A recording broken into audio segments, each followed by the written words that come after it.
Bienvenidos a la conferencia sobre el análisis del decreto 351 del año 1979, que es el Reglamento General de Higiene y Seguridad en el Trabajo de la República Argentina. Estamos en la parte número 4 de la conferencia, donde trataremos ahora el anexo 1, el título 3, que incluye los capítulos 5, 6 y 7. Esta conferencia es una conferencia del tipo asincrónica, no hay nadie del otro lado mientras estoy explicando, estoy grabando esta parte. La idea es que puedan acceder en el momento que ustedes consideren oportuno y en el lugar que les parezca más cómodo. La agenda.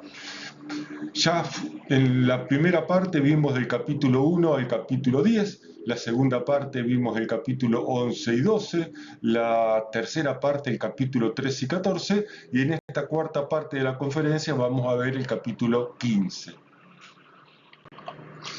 Acá tienen para contactarme si tienen alguna duda, alguna necesidad. No voy a explicar lo que ya están viendo en pantalla. Recordemos el material de lectura. El material de lectura lo pueden bajar de la página web de Red Proteger, dentro del área editorial de Red Proteger, está la serie legislativa, ahí van a poder bajar este material que es el análisis del decreto 351 sobre el cual estamos haciendo esta videoconferencia. Vamos a empezar con el análisis del título 3, capítulo 5. Este capítulo, el título 3, trata de las características constructivas de los establecimientos. Es un título muy cortito, tiene solamente 3 capítulos, el 5 y el 6 y el 7. Y el 5 trata sobre proyecto, instalación, ampliación y acondicionamiento y modificación. Título ostentoso que tiene. Sacando los 4 primeros artículos, el resto del capítulo trata lo que podríamos decir que son servicios a los trabajadores. No son cuestiones graves si uno incumple este capítulo, pero sí tiene que ver con algo que es muy sensible a los trabajadores, que es su situación de bienestar dentro del trabajo, su situación de confort. El baño, el vestuario, acceso al comedor, a una cocina, a los lugares con campamento o viviendas temporarias. Bueno, son cuestiones que hacen a la mejor a la mejor condición de trabajo del trabajador. No va a poner en peligro la vida de un trabajador ningún incumplimiento o los errores o las faltas que pueda tener este capítulo. El artículo 42. El artículo 42 es muy genérico, es muy poco aplicable a la práctica cotidiana, pero son de esos artículos que cuando la autoridad de aplicación quiere pedirte algo, acude al artículo 42 porque dice todo lo que tiene que decir. Pero cuando uno lo quiere llevar a la práctica, uno tiene que ponerse a estudiar y a trabajar para cumplir con estos conceptos que introduce el artículo 42. Una parte importante del artículo 42 es este párrafo. Los equipos, depósitos y procesos riesgosos deberán quedar aislados o adecuadamente protegidos. Esta parte es importantísima. Lo peligroso, lo riesgoso debe quedar aislado o separado del resto. Por ejemplo, el depósito de inflamable, el depósito de tubo de gases a presión, el compresor, el generador, la caldera, el área de residuos patológicos y otras áreas similares tienen que estar separadas, no solamente entre sí, sino de donde están los trabajadores o la gran parte de los trabajadores. Para entender este otro párrafo del artículo 42, hay que comprender que las características constructivas de un edificio, los requisitos que tiene que cumplir un edificio o una edificación en general, es competencia de los municipios. El que define cómo tiene que ser un edificio, cómo tiene que ser un comercio, cómo tiene que ser un cine, un teatro, es el municipio, es cada uno de los municipios, no es el Ministerio de Trabajo. Por eso es que este párrafo dice en aquellos municipios donde no existan código en la materia o esto no fuera suficiente, se adoptará como base el de la Municipalidad de la Ciudad de Buenos Aires. Recordemos en qué artículo estamos, en el artículo que define las características constructivas de los establecimientos. Y en el año 83 aparece la disposición número 2. El artículo 2 aclara que este artículo 42 solamente se refiere a las características constructivas del establecimiento, no se refiere a las condiciones de higiene y seguridad. Es decir, que cuando tengamos que construir un edificio, vamos a recurrir a los códigos municipales, pero solo en cuestiones de características constructivas. Bueno, la autoridad competente es la Superintendencia de Riesgo del Trabajo o la autoridad provincial, que en muchos casos es el Ministerio de Trabajo, o la Secretaría de Trabajo, depende del nivel jerárquico que le dé cada provincia. Este artículo 44 está alineado con el artículo 2 del anexo que ya estamos analizando, del anexo 1, y con el anexo 2 de la Ley de Higiene y Seguridad en el Trabajo. Este artículo 45 es un artículo genérico del tipo del artículo 42. No dice nada en concreto, pero dice un montón de cosas. Y está enfocado básicamente a los materiales, a que tienen las estructuras que ajustarse a cálculos, a la mejor técnica, etcétera, etcétera. Legalmente dice un montón de cosas porque es un artículo muy fuerte, pero cuando uno lo quiere llevar a la práctica, como uno dice habitualmente, ponete a estudiar porque no te dice cómo tenés que hacer las cosas. Bien, vamos a los servicios sanitarios.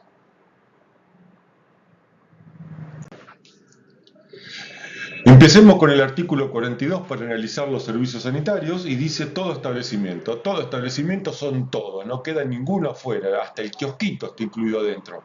Dice, dispondrá de servicios sanitarios independiente por sexo. Un servicio sanitario para hombres y otro para mujer. Servicio sanitario para macho, servicio sanitario para hembra, como cada uno en esta época le quiera llamar. Esta norma no introduce el concepto de baño unisex. Estamos en el año 79. No quiere decir que un empleador no coloque un baño unisex, pero debe cumplir con un servicio sanitario independiente y separado para cada uno de los sexos.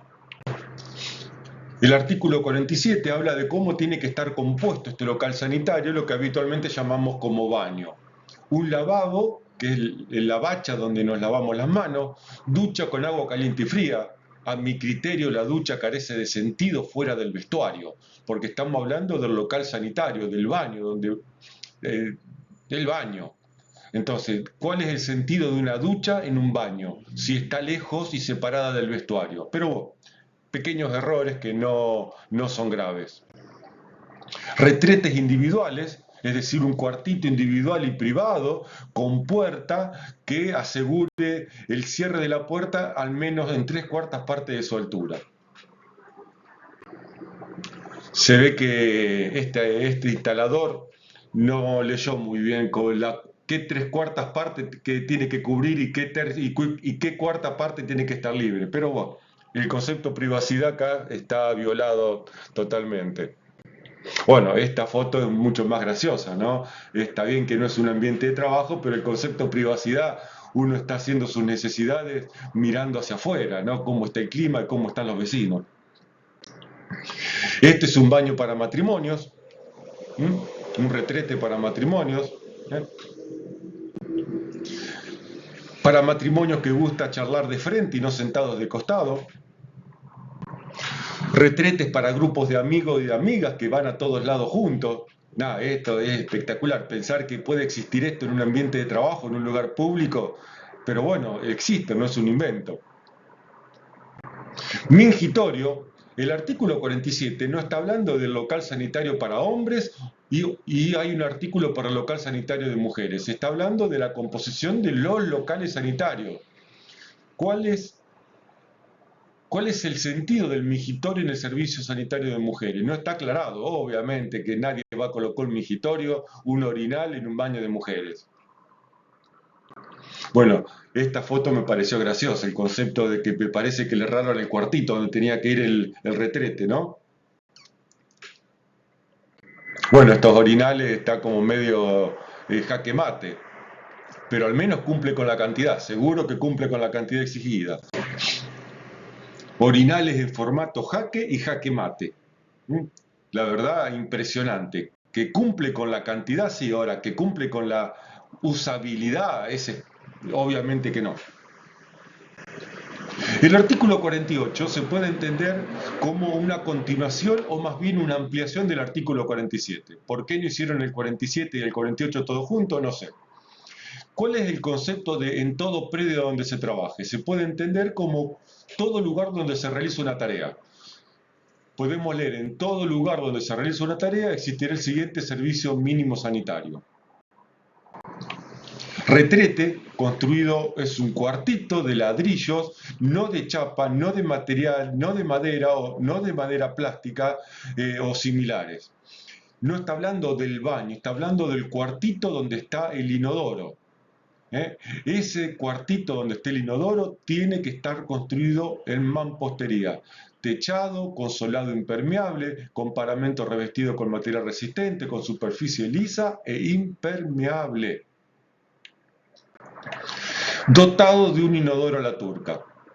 Está bien, hay que entender que esto es del año 1979. El inodoro, ya en esa época, era inhumano. Hoy, en el año 2024, sigue siendo tan o más inhumano que antes y degradante por donde se lo quiera mirar.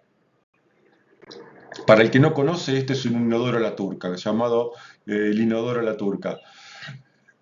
Es muy complejo ir de cuerpo en este inodoro si uno tiene problemas de sobrepeso, problemas de las rodillas, problemas de estabilidad, está descompuesto, la verdad es inusable, es inhumano que alguien pueda hacer sus necesidades acá. Los baños, este tipo de inodoro a la turca, termina con estos inventos o con este otro invento que es más espantoso todavía.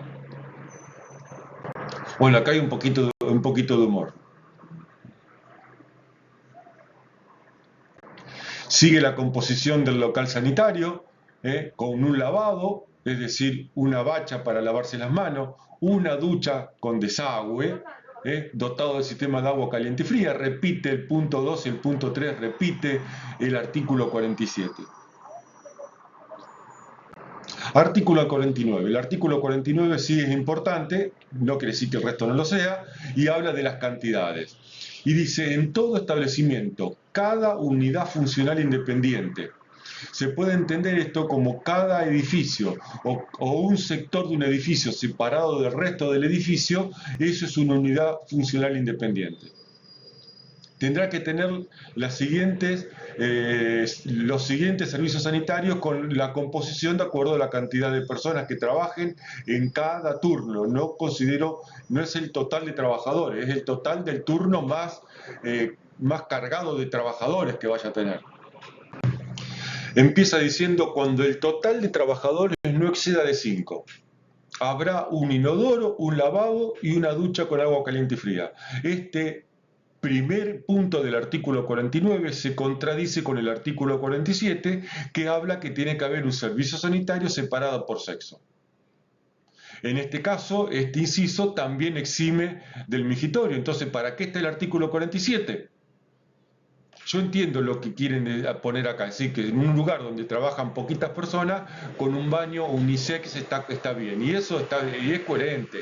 Ahora, ¿para qué está el artículo 46 que exige servicios sanitarios separados por sexo? Cuando el total exceda de 5 y hasta 10, habrá por cada sexo. En este caso, también omite el mingitorio. En punto 3 habla de 11 a 20 personas, siempre hablando en cada turno o en el turno donde existen más cantidad de trabajadores. Y acá habla de una composición para hombres y una composición para mujeres. Como podemos leer, la composición para mujeres evita el orinal. Pero si prestamos atención, pide un inodoro para hombres y un inodoro para mujeres. Que el servicio de hombres y de mujeres tengan la misma cantidad de inodoros es algo incorrecto, porque el servicio de mujeres no lleva orinal.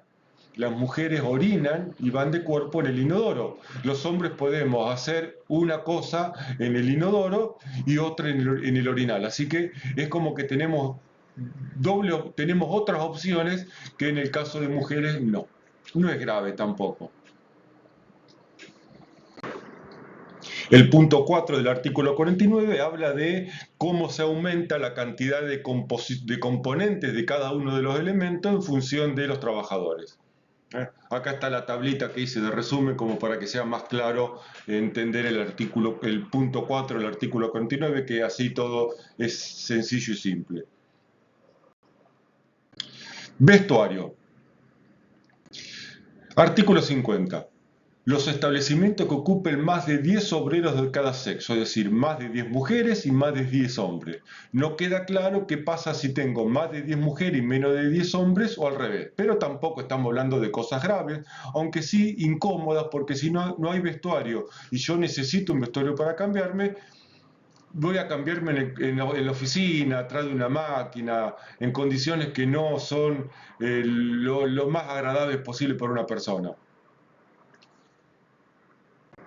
Dice, dispondrán de locales destinados a vestuario. No lo dice, pero se entiende que son separados por cada sexo.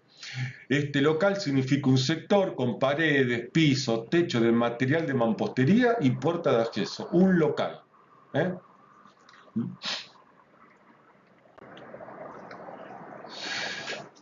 Dice, esto deberán ubicarse en lo posible junto al servicio sanitario, de forma tal que constituyan una unidad de uso integrado funcionalmente. Normalmente el vestuario en las empresas más grandes especialmente se ubica en el acceso a la empresa, en la entrada principal de la empresa. Y el baño y este vestuario normalmente incluye una unidad de servicio sanitario. Y en estas empresas donde el vestuario está en la entrada, cerca de la portería de ingreso, hay servicios sanitarios distribuidos por todo el predio. Por lo tanto, es lo que yo decía hace un rato atrás. No se entiende por qué el servicio sanitario le exige ducha cuando muchas veces el servicio sanitario, es decir, el baño, está separado del vestuario porque el vestuario está varios metros o cientos de metros distante del lugar donde está el baño. La segunda parte del artículo 50 habla de aquellos establecimientos que ocupen hasta 10 obreros de cada sexo. La parte anterior eran más de 10 obreros de cada sexo. Es decir, menos de 10 mujeres y menos de 10 hombres. Tampoco queda claro esta combinación, si tengo más de 10 mujeres, menos de 10 hombres o al revés. En este caso, podrán, es decir, no constituye una obligación para el empleador, es decir, podrá, no deberá, reemplazar los vestuarios, es decir, puede evitar construir un vestuario de material de mampostería y reemplazarlos por un apartado, dice. ¿Qué se puede entender por un apartado? Y una especie de probador del tipo del comercio de venta de ropa. Un apartado es un sector dentro de es un espacio dentro de un sector más grande. Dice, eso sí, lo pide con tabique de material opaco de 2,50 metros de altura. No me parece lo más adecuado que un trabajador tenga que cambiarse en una especie de cambiador o de probador de ropa del tipo comercial. No me parece lo más adecuado. Tampoco es grave, pero no me parece lo más correcto y lo más adecuado. El artículo 51 habla de la composición que tiene que tener este vestuario. Es muy pobre la composición que pide, solamente se queda en el tema armario, no pide calefacción, no pide ventilación, no pide perchero, no pide sillas o banquetas.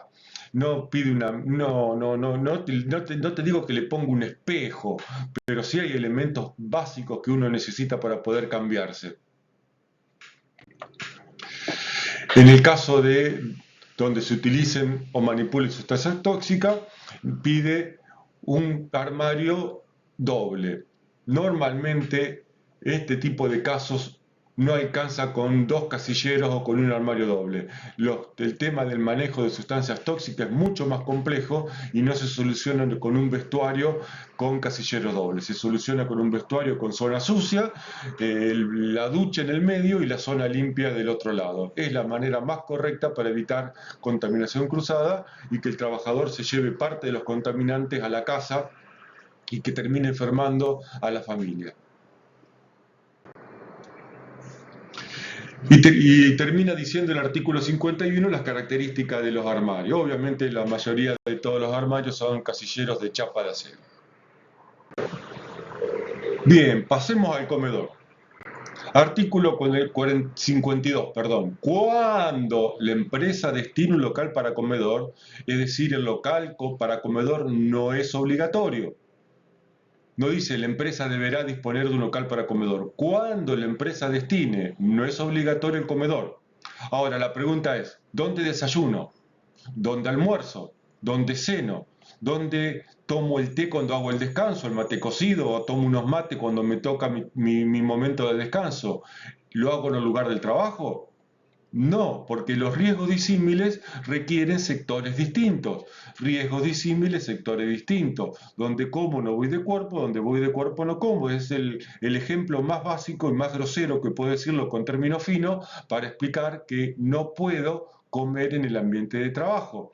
El error de este artículo es que debería decir, o que no dice, debería decir si los trabajadores deben comer, la empresa destinará un local para comedor. Ese es el texto correcto que debería haber dicho este artículo, la introducción del artículo 42. También es un tema menor, pero que siempre con este tema comedor hay problemas. Porque las empresas en muchos casos son renuentes a ofrecerles comedor a sus trabajadores y por lo tanto después en una jornada de 8, 9 o 10 horas de trabajo, obviamente una persona tiene que comer y no le queda otra que comer al lado de la máquina, al lado del equipo o en el escritorio donde está trabajando.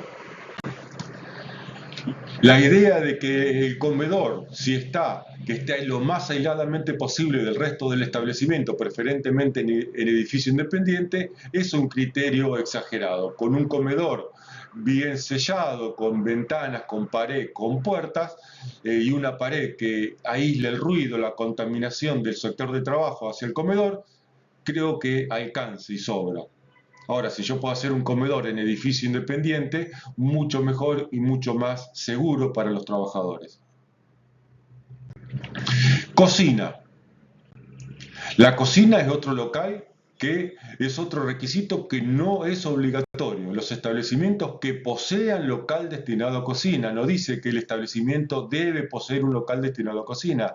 La cocina, al igual que el comedor, no es obligatorio para el empleador.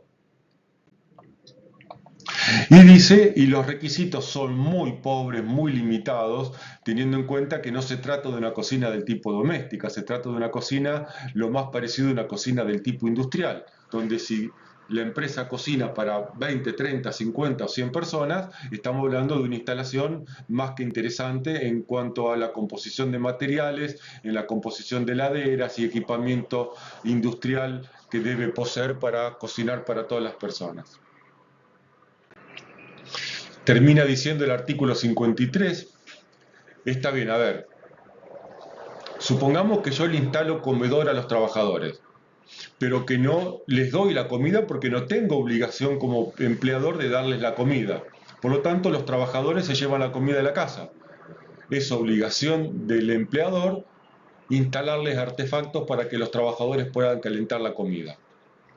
Esto es normal encontrarlo, pero la pregunta que viene que uno se hace es, ¿dónde guardamos la comida mientras que llego del trabajo a las 6 de la mañana y como a las 1 de la tarde? En invierno no hay grandes problemas, pero en verano me llevo una ensalada y cuando llego a comerla, ella está en mal estado, me llevo un filete de pollo, o en verano, para redondear, necesito que la comida tenga frío. Así que lo que le está faltando a este tema es un tema que también es muy delicado en los ambientes de trabajo, que son las heladeras compartidas.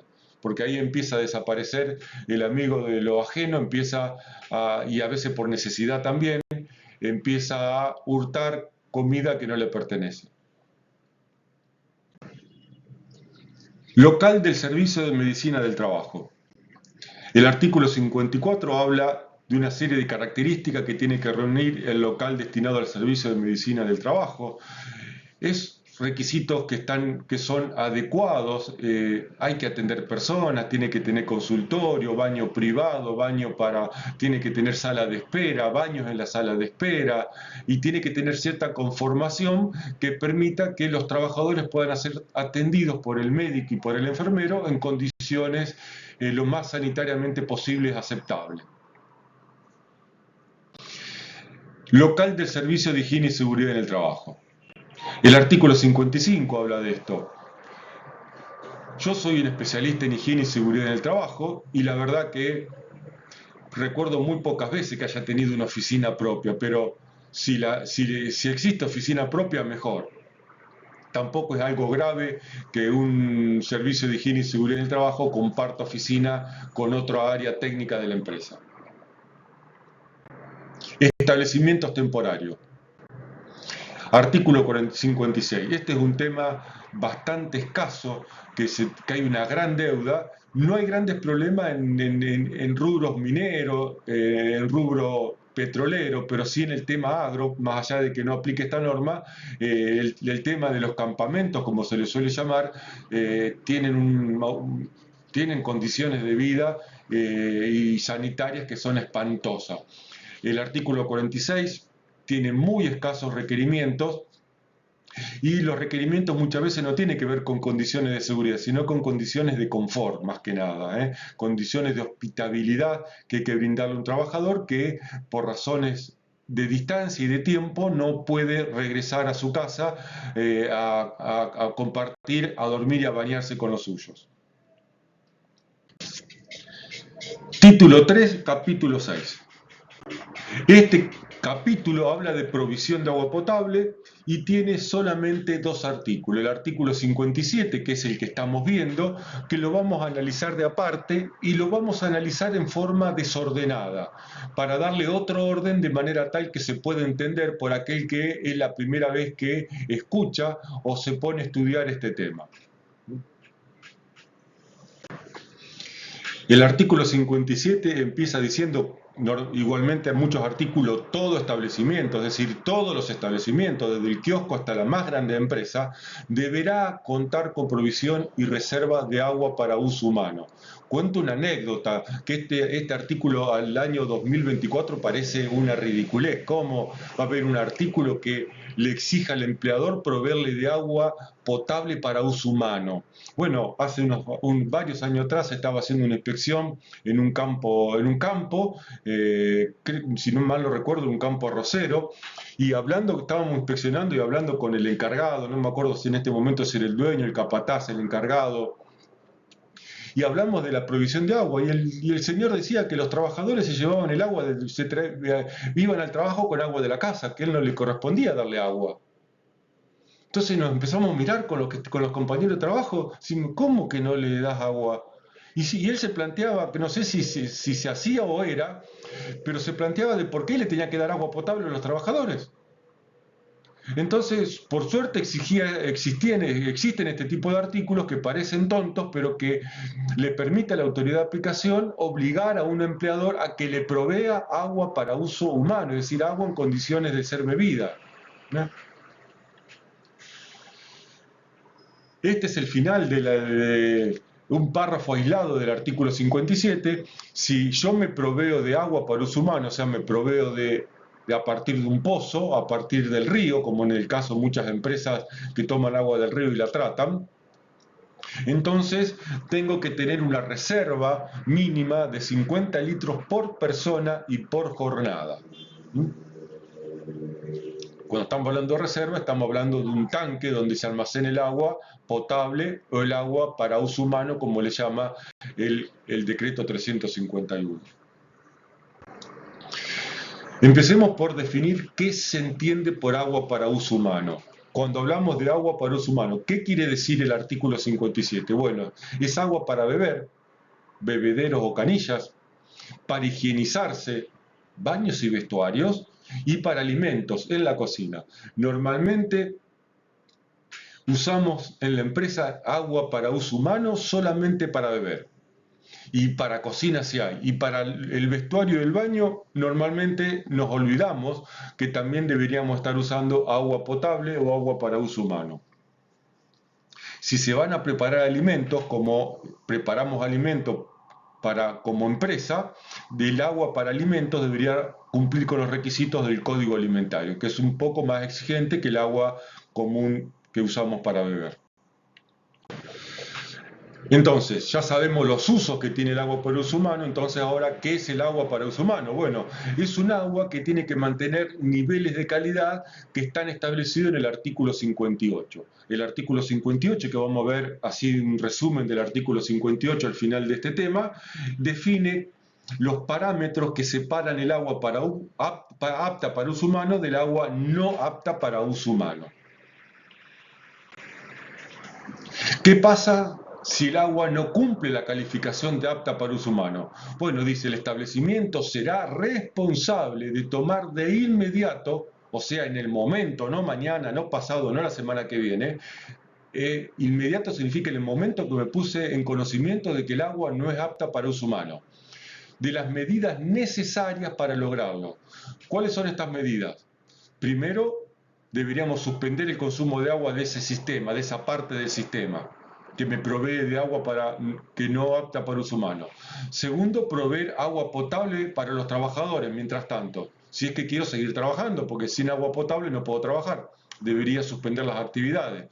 Y tercero, ponerme a limpiar y desinfectar el sistema, si es que el problema de la calidad de agua pasa por ahí, por la limpieza y la desinfección. Puede ser otros problemas mucho más graves, con los cuales tendría que buscar otras soluciones como proveerme agua de otro lado.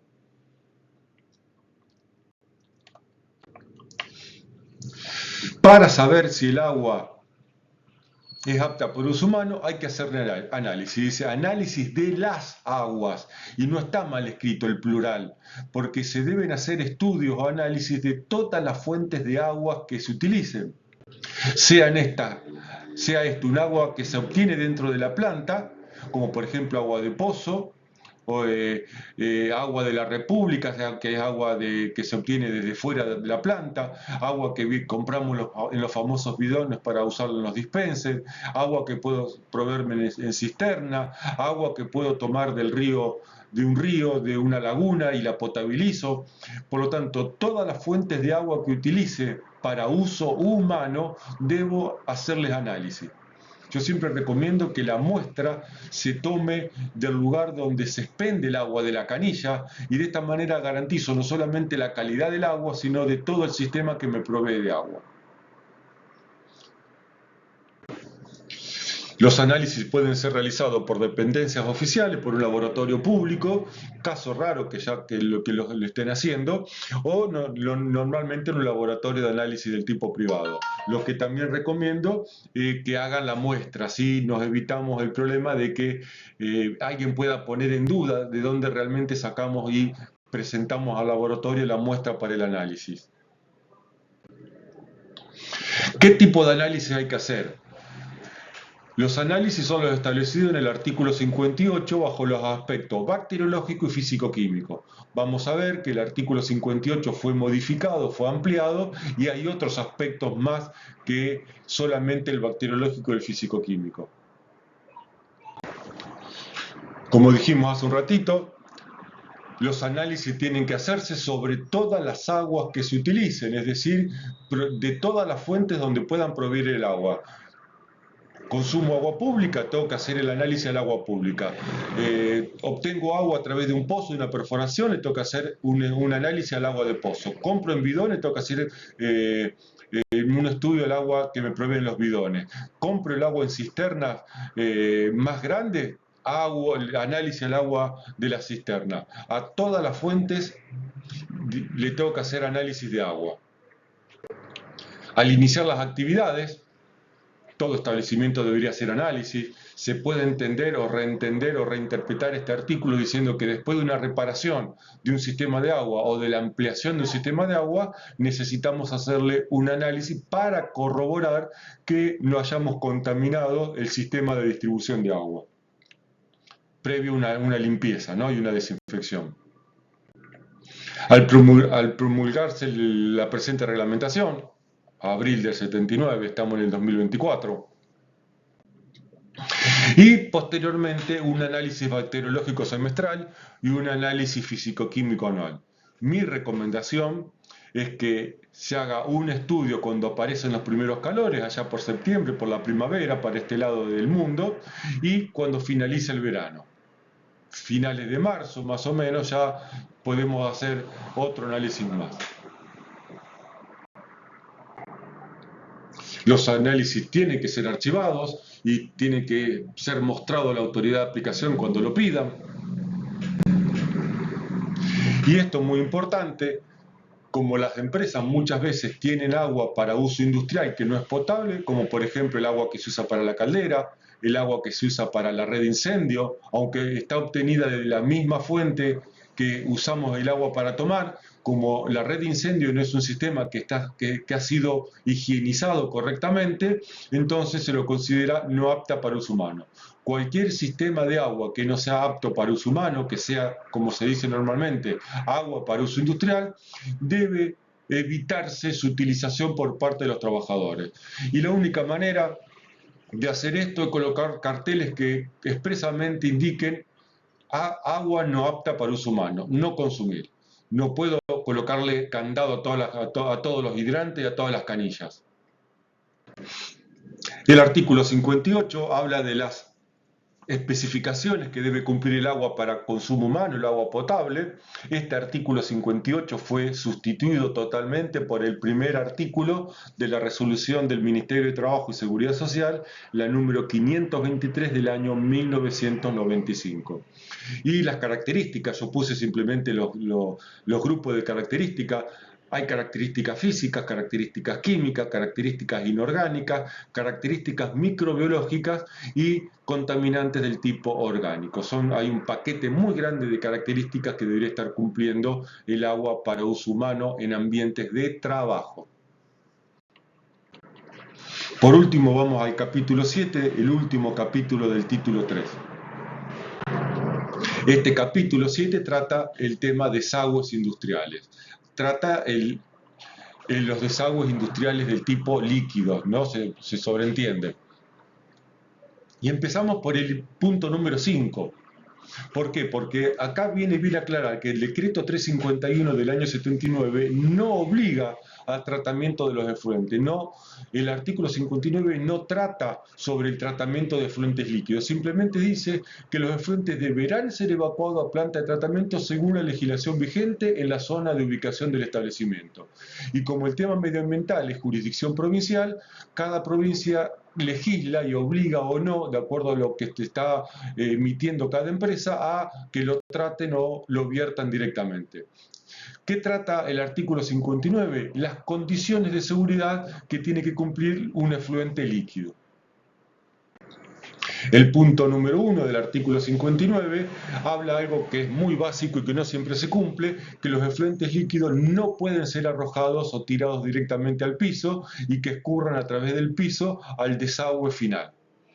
Los efluentes industriales tienen que ser canalizados mediante canaletas o cañerías para impedir su libre escurrimiento por los pisos.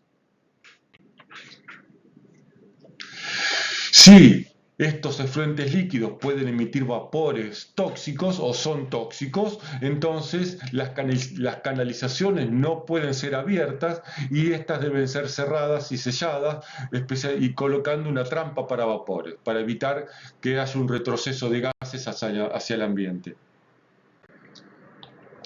Acá habla de algo también muy básico, muy elemental en cuestiones de efluentes, que es que no puedo descargar efluentes líquidos a la misma conducción cuando estos son reactivos entre sí.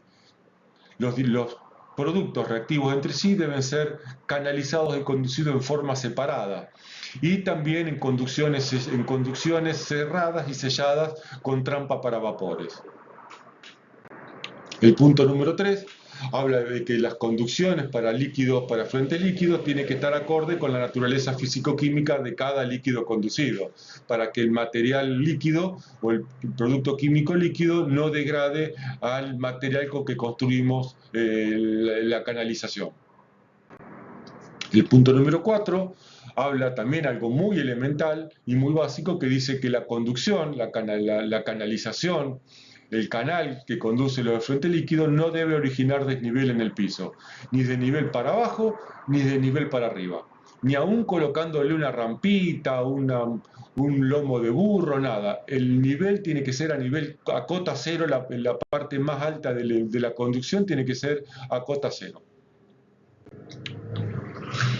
Y por último dice, donde existan plantas de tratamiento. Fíjense que no está obligando a la planta de tratamiento. Dice donde existan plantas de tratamiento, estas deberán limpiarse periódicamente, etcétera, etcétera. Hemos llegado al final de la conferencia, de la parte número 4 de la conferencia. Les agradezco enormemente por haberme acompañado hasta este momento. Espero que les haya sido de utilidad. Tienen todos mis contactos para hacer una consulta o si necesitan algo. Que Dios los bendiga, los guarde y bienvenido y bendiciones para todos.